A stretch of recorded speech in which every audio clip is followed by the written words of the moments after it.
Ya es tiempo para la savia de guardia de los jueves. Rosa María Cala, buenas noches. Hola, buenas noches. ¿Qué tal estás, Rosa? Muy bien, en Madrid.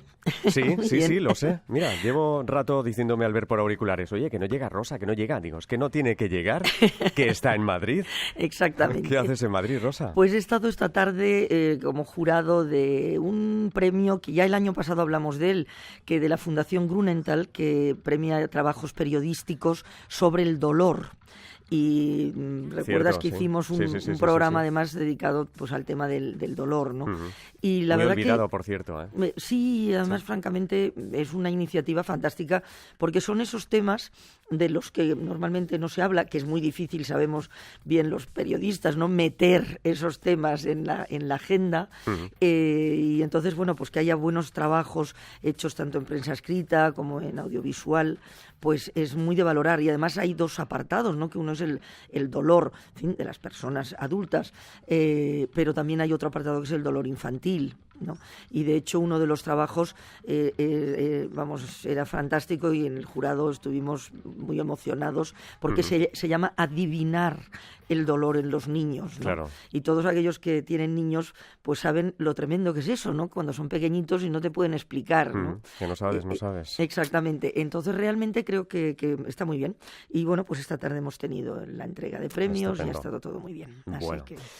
Y hoy, Rosa, hablamos de los bancos de alimentos, de los que hay Otro en tema España, importante. por supuesto, tema importante, pero, digo, hay en España, pero los hay en todo el mundo, claro. Pues sí, los hay en todo el mundo y los hay desde hace, pues en fin, bastante tiempo, ¿no?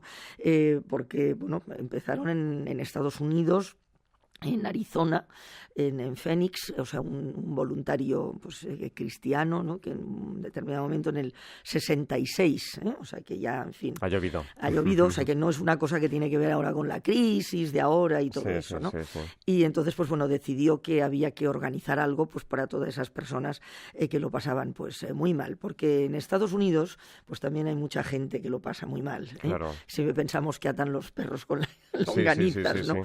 Claro, y uno se pregunta qué sería de mucha gente sin esos bancos de alimentos, ¿no? Pues ahí está, ¿no? Ahí está. Lo que ocurre es que, claro, también es verdad que tienen algunas críticas, que ahora ya hablaremos también con nuestro invitado, sí. Y que realmente lo que vienen a exponer es esa contradicción tremenda de nuestra sociedad, ¿no? Que por una parte, pues despilfarramos, ¿no? Y tiramos, y por otra parte resulta pues que hay que tener organizándose pues bancos de alimentos para que haya gente que pueda comer, ¿no? Bueno, pues vamos a ello. Saludamos a nuestro invitado de esta noche.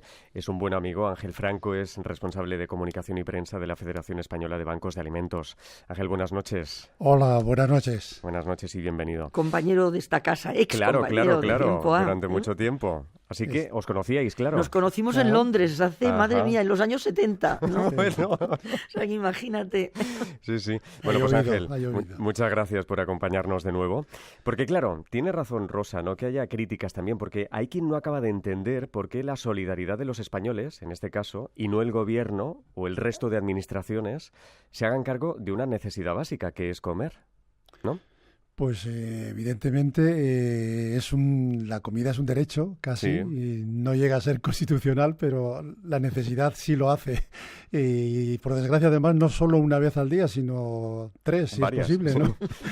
Entonces evidentemente hay gente que por distintas razones pues no tiene la capacidad económica de comprar esos alimentos y tiene que recurrir a instituciones o puede recibir del Estado algún tipo de subvención que en muchos casos es tan escasa pues que no llega para pagar el resto de gastos colaterales que suelen tener las personas, pues de vivienda, de ropa, de ocio y, claro, en este caso de lo que estamos hablando, de alimentación. Claro.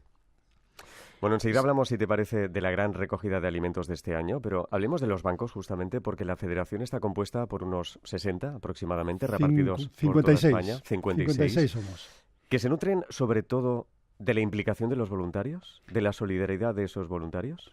Efectivamente, la gran ventaja o maravilla o a destacar de los bancos es que en un 96% somos voluntarios, personas que la buena parte de ellos jubilados, o además ha habido una remesa en los últimos años. La crisis, una de las cosas que ha dado son los múltiples ERES, y ha hecho que gente con todavía en una edad laboral, que se encontraba con su situación económica resuelta, pues han querido devolver algo a la sociedad y ocupar su tiempo, y han encontrado en el voluntariado, tanto en los bancos de alimentos como en otro tipo de ONGs, pues el desarrollar una actividad social.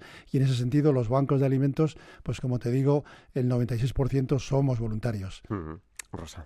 Hay gente joven también, Sí, ¿verdad? hay gente joven. De hecho, en el Banco de Madrid, una persona que conocí yo, que conozco, vamos, me sorprendió un día hablando con él. Había tenido un trasplante de pulmón y estaba en el banco trabajando. Dice, bueno, hago lo que puedo, y además es que si no vengo, tuve la enfermedad, tuve un problema, me trasplantaron y estaba en casa que me comía las uñas. Claro. Y cuando descubrí lo del banco, pues vengo aquí todas las mañanas, unas horas a trabajar, y regreso a casa satisfecho. Realmente el tema del voluntariado en los países anglosajones, y tú lo conoces bien, bueno, está muy instalado, ¿no? Es decir, es algo que forma parte de la vida de mucha gente. En cambio aquí, con todos los solidarios que somos, etcétera, normalmente no es tan así, es decir, hay menos compromiso. La gente dice, bueno, voy a ser voluntario, pero voy a ir pues el martes que me vaya bien. Es decir, que no hay... digamos, ¿no? O sea, exactamente, que eso, claro, complica mucho a la hora de organizar algo basado en voluntarios. O sea, tiene que haber un compromiso, ¿no? En el caso de los bancos se les exige, o se nos exige, un compromiso mínimo de ir 2 días, 2-3 días, y si alguien puede ir más días, si quiere ir más días, no hay problema, pero vamos, el mínimo, todos los voluntarios, y somos voluntarios permanentes 3.225 en todos los bancos españoles, tienen que ir 2 días a la semana o 3 allí al banco a desarrollar su tarea. Y yendo a lo que tú decías de la palabra charity en inglés, suena hasta bonito. Sí. En español caridad suena casi pues no despectivo. Suena bonito. No suena bonito. Yo Es decir, prefiero está muy solidaridad bien incluso. está muy bien la caridad, pero se confunde con la solidaridad que no tiene nada que ver, ¿no? Claro. Porque realmente eso es uno de los riesgos, y yo quería también planteártelo, ¿no? Porque efectivamente estamos hablando de solidaridad, que es pues entre iguales, ¿no? Y que es horizontal, ¿no? Y que se ayuda, pero eso no quiere decir que nos estén reclamando esos derechos, ¿no? Lo que decíamos al principio, ¿no? O estamos haciendo caridad que ya no es horizontal, ¿no? Es de arriba hacia abajo.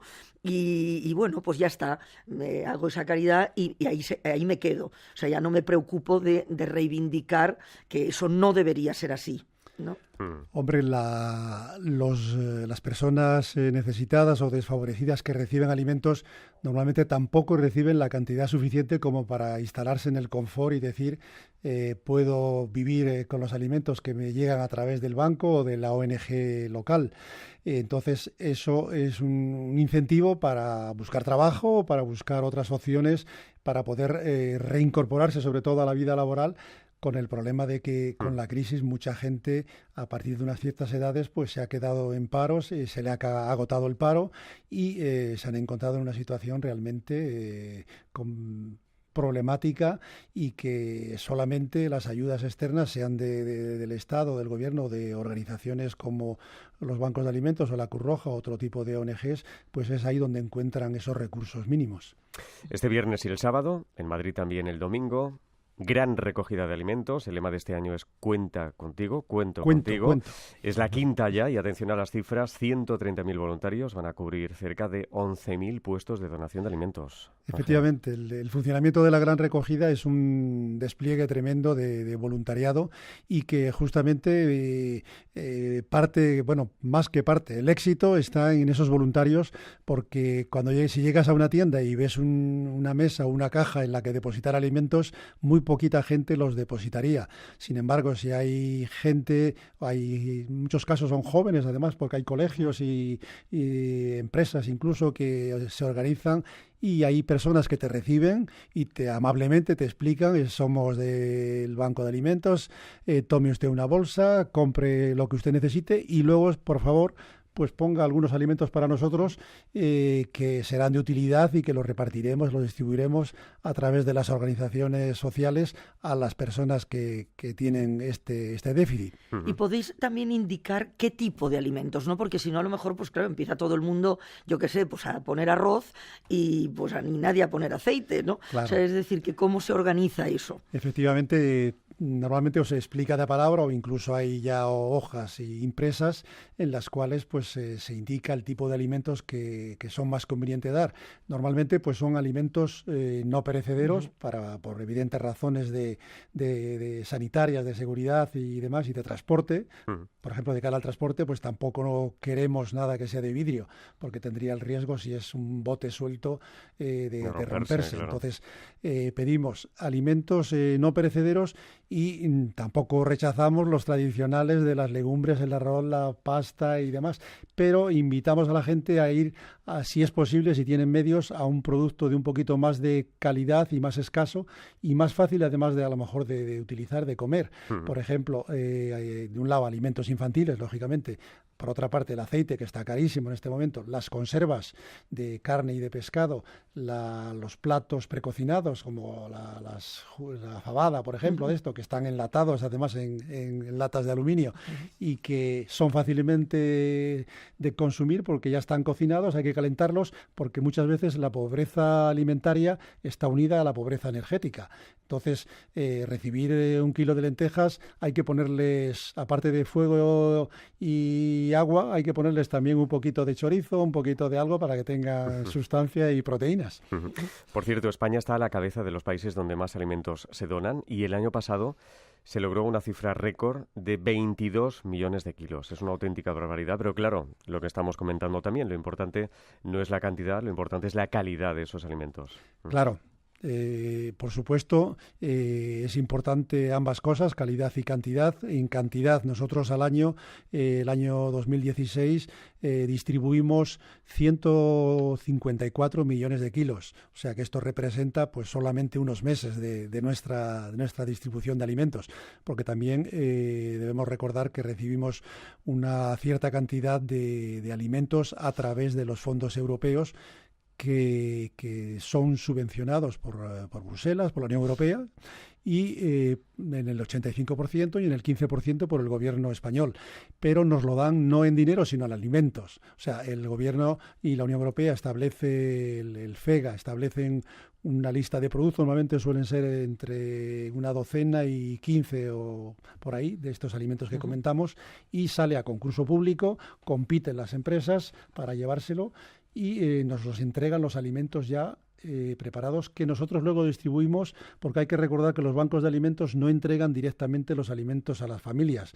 Nosotros los entregamos a las ONGs de proximidad, a las parroquias, a los organismos locales que controlan a las personas, que saben si están empadronadas, que han sido visitadas por un asistente social, que ven sus necesidades, cuántas personas hay en esa casa. Creo que no puede ir la misma persona 50 veces a varios bancos. Claro, puede ir de banco en banco, de ayuntamiento o de ONG en ONG a solicitar alimentos. Por eso hay unos controles y unas visitas periódicas que, en el caso de los alimentos que recibimos a través de la Unión Europea, hay un control muy estricto de informes de visitadores tanto a las ONGs como a los propios bancos para ver que los alimentos están en condiciones sanitarias adecuadas y que se reparten a personas que los necesitan. Y atención a la cifra, porque a mí, la verdad, Ángel y Rosa, a mí me da vergüenza que 1,5 millones de personas estén necesitadas en España. 1,5 millones. No, bueno, es terrible, porque realmente lo que es una vergüenza, ¿no? Que en la Europa del siglo XXI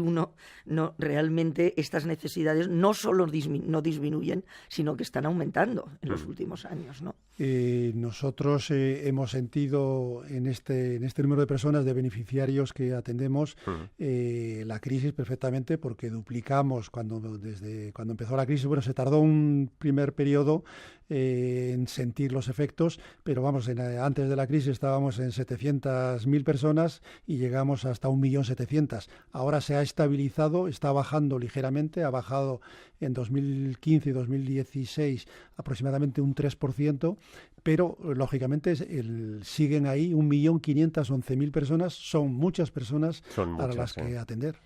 Has mencionado antes lo de empresas que compiten, etcétera. Hay empresas también que donan, ¿no? Claro.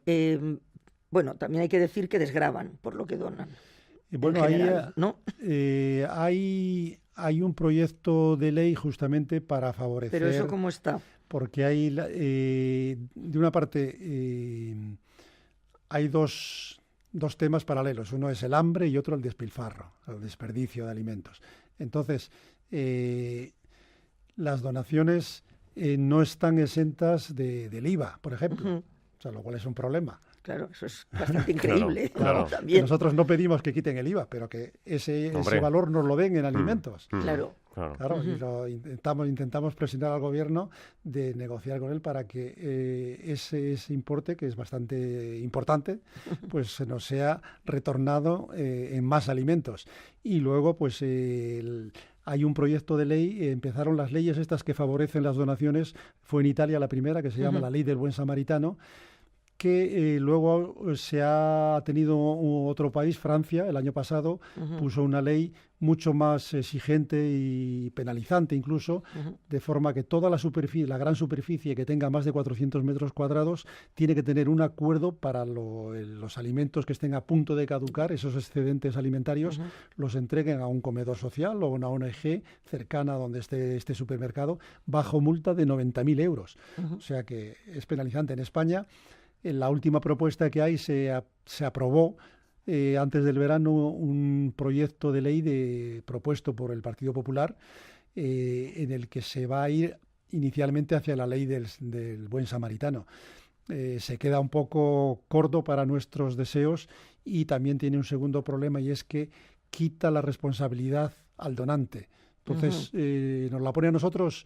Es un pequeño litigio a ver dónde, porque la ley lo que dice en el caso de la ley italiana, no tiene responsabilidad del donante en la medida en que haya dado de buena fe esos alimentos. Bueno, hay mucho por resolver. La palabra buena fe legalmente... Eso es un poco, legalmente es un poco ambiguo. Bueno, recuerdo a los despiertos. Viernes y sábado, y en Madrid también el domingo, gran recogida de alimentos. El lema de este año, cuento contigo. Ángel, muchísimas gracias. Gracias por a vosotros. esta noche. Buenas noches. Y ahora, pregunta sabia. Bueno, Rosa, la semana pasada preguntábamos en qué se ha convertido la casa número 5 que albergó a los niños españoles de la guerra. Entre ellos, a Vicenta, que estuvo con nosotros. Gran conversación que tuvimos con ella. Pues es un local de acceso restringido en este momento, porque resulta que depende del Rosatom, que es el departamento responsable de la energía atómica en Rusia. Nada más y nada menos. Casi nada. O sea que, en fin, ahora cuando tienen que ir para las conmemoraciones, etcétera, un montón de papeleo y de permisos. Pues Antonio Cuesta de Madrid gana el libro Nueva Historia de la Revolución Rusa, escrito por Sean McKickin y editado por Taurus. Pregunta de esta semana. Pues ¿cuándo y dónde pasó a Europa la iniciativa estadounidense del Banco de Alimentos? ¿Cuándo y dónde pasó a Europa la iniciativa estadounidense del Banco de Alimentos? ¿Saben la respuesta? gentedespierta@rtve.es. gentedespierta@rtve.es, y en juego el premio Planeta de este año, El Fuego Invisible de Javier Sierra. Gracias, Rosa. Buenas noches. Hasta luego. Buenas noches. Hasta luego. Buenas noches.